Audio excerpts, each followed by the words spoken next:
kapuso pagbinuligay nga isa sa mga espiritu sang Pasko na pakita sa pagpakayo sang library sa isa ka barangay elementary school sa San Joaquin, Iloilo.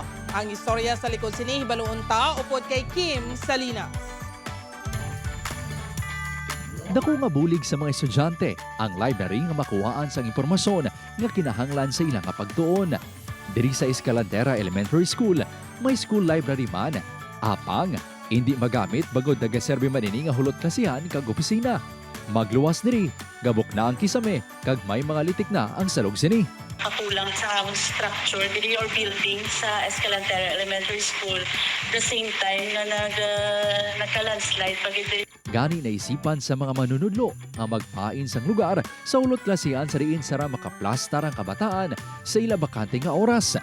Ini ang banig sang kaalam. Subo nga Pasko magluwas sa banig sang kaalam, may gamito na nga library ang kabataan. Bangod, may pila ka mga grupo nga nagboluntaryo panglimpyo, paminta, kag nag-transform sa library sa mga bata.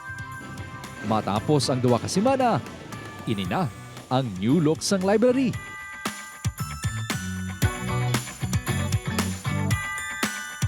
Suno sa founders ang isa sa mga grupo, nahatagan siya sadto sa oportunidad nga makabasa sa madamo nga mga libro sa komportable nga lugar.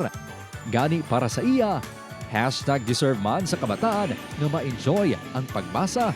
And nakita naman nga mga kabataan, ka mga alam, ka mga talentado, pero wala sila bulutangan sa mga ginhatag naman ng mga libro. Lipay-lipay, gid sila ya. And then, dira pa lang at kita pa lang nila, hindi sila gusto maghalin sa library.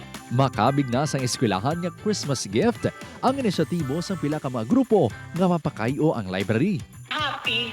happy sa ambience, and then may mga books na, and it's not just a way of nga mabasa ka lang, no?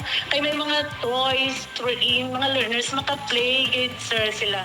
Magluwas sa library, nagpinta man sila sa matahom nga mural sa isa ka building sang bulutuan. Christmas is a season of giving. Kag napamatud-an sa pagbinuligay sa mga grupo. Nga hindi lang sa material nga bagay matakos ang pagbulig sa nagakinahanglan, kundi sa paghatag sang oras kag serbisyo nga wala sang ginaekspektar nga kabaylo.